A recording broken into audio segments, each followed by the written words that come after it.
Y la palabra de Dios nos dice en Colosenses capítulo 2, verso 2 al 4, para que sean consolados sus corazones, unidos en amor, hasta alcanzar todas las riquezas del pleno entendimiento, a fin de conocer el misterio de Dios el Padre en Jesús, en quien están escondidos todos los tesoros de la sabiduría del conocimiento. Y esto lo digo para que nadie os engañe con palabras persuasivas. Es lo que aconsejaba el apóstol a la iglesia que está allí en Colosas. La posición de la iglesia en Jesús, la carta a los Efesios y la carta a los Colosenses fueron escritas al mismo tiempo mientras Pablo estaba en la cárcel en Roma. Ambas cartas tienen grandes doctrinas del Evangelio. Efesios habla sobre los creyentes, llamándolos el cuerpo de Jesús. La carta a los Colosenses habla acerca de la cabeza de ese cuerpo. ¿Quién es Jesús? Realmente cuando nosotros leemos con cuidado esto, es importante, sabiendo que la iglesia es el cuerpo, Jesús es la cabeza. De tal manera que grupos o agrupaciones que no tienen a Jesús como la cabeza, realmente es un grupo descabezado y no va a llegar lejos. Por tanto, es solamente un entretenimiento. La iglesia es el cuerpo de Jesús y como siendo el cuerpo de Jesús, lleva también su nombre. Él es la cabeza. Siendo la cabeza, Él la guía y usted sabe que todos los miembros están conectados a la cabeza. Todos los sentidos están allí en la cabeza.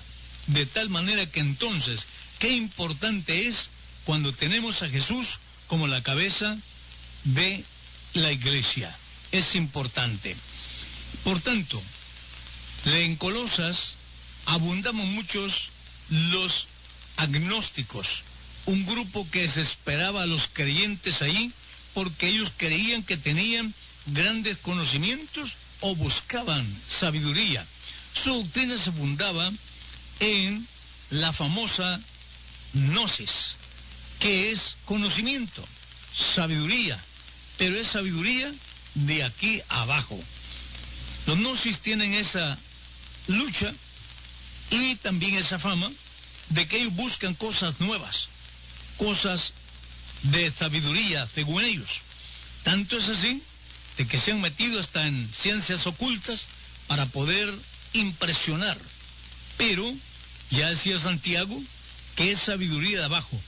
Y la sabiduría de abajo, dice Santiago, es satánica, animal, diabólica. De tal manera que la sabiduría que viene de Dios empieza desde este fundamento, que la sabiduría de Dios y la sabiduría es el temor al Señor. Ese es el principio. De allí en adelante conocemos lo que es la sabiduría que viene de Dios. De tal manera que la iglesia en Colosas tenía esa batalla con el gnosticismo y muchos creyentes fueron arrastrados por esa doctrina falsa. Pero por eso el apóstol está enseñando a la iglesia cuál es la posición que la iglesia tiene en Jesús, que no estamos de arrimada, no estamos ahí como mezquinos en el cuerpo, no estamos ahí como aceuches, sino que somos miembros del cuerpo. Esta es la posición de la iglesia en Jesús. Primero nos dice en el verso 2, dice del capítulo 2, nos habla de unidad con Jesús. En el verso 10 del capítulo 2 nos habla que en Jesús estamos completos. Y en el verso 20 nos dice que la iglesia ha muerto a sus inquietudes personales, a sus ambiciones terrenales por causa de Jesús y está viva en Jesús. Y en Romanos capítulo 6, verso 4, nos señala que la iglesia ha sido sepultada con Jesús y en el capítulo 3 de Colosenses, verso 1, nos dice que ha resucitado con Jesús. De manera que si hemos resucitado con Jesús, dice él, busquemos las cosas de arriba, no las de abajo, que son esa sabiduría barata. Jesucristo, nuestra vida, dice el verso 3.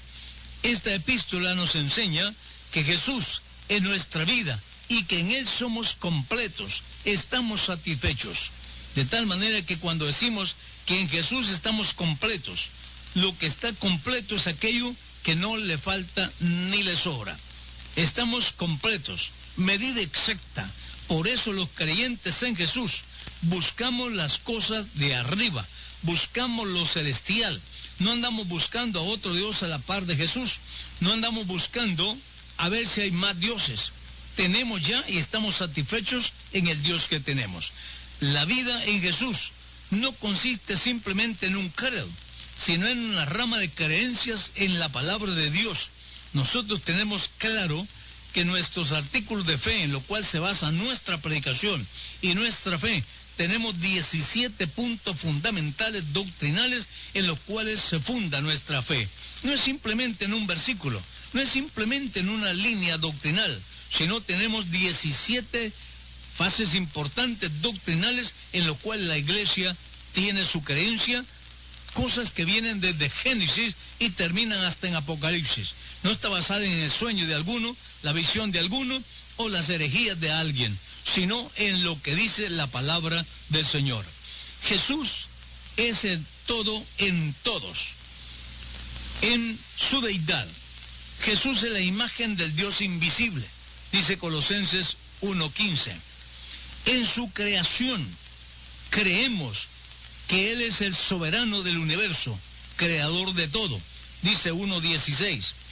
En su preeminencia es antes de todas las cosas, dice el versículo 17, porque en Él fueron creadas todas las cosas. Es decir, Jesús como el verbo es lo primero que hubo. ¿Por qué? Ese verbo estaba con Dios, haciéndolo todo, ordenándolo todo desde el principio. En la redención, reconciliando el universo por medio de su sangre, dice el verso 20-22. En su señorío, sobre todos los principados y potestades, dice el verso 18, y capítulo 2, verso 14. En cuanto a su iglesia, es la cabeza del cuerpo, dice el verso 18 y el capítulo 2, verso 19. Y en su presencia, centro de nosotros, la esperanza de gloria, verso 27. Jesús es para nosotros la esperanza de gloria. Estamos completos en Él, estamos arraigados en Él y sobreedificados en Él. Estamos fundados y firmes en la fe. Él es nuestro todo, la vida que vivimos, el aire que respiramos, lo que somos. A Él lo debemos y a Él lo dedicamos. Con Él somos fuertes, sin Él somos débiles. Con Él lo tenemos todo y sin Él no tenemos nada. Aun cuando todo lo que tenemos alrededor, que le llamamos que es nuestro, se pierda o se acabe, todo se acabe, Él nos queda siempre. Si toda la familia aún nos deja, el Señor siempre está con nosotros. Si el dinero nos abandona, el Señor está con nosotros. Si la salud nos abandona, aún enfermos, Él está con nosotros. En Él, con Él somos completos. Y sin Él, todo ser humano es incompleto. Pero en Él estamos satisfechos, completos. Dijimos, completo es aquello que no le falta nada ni le sobra. Porque en Jesús estamos satisfechos. Sí, físicamente no tengo nada, pero en Jesús lo tengo todo.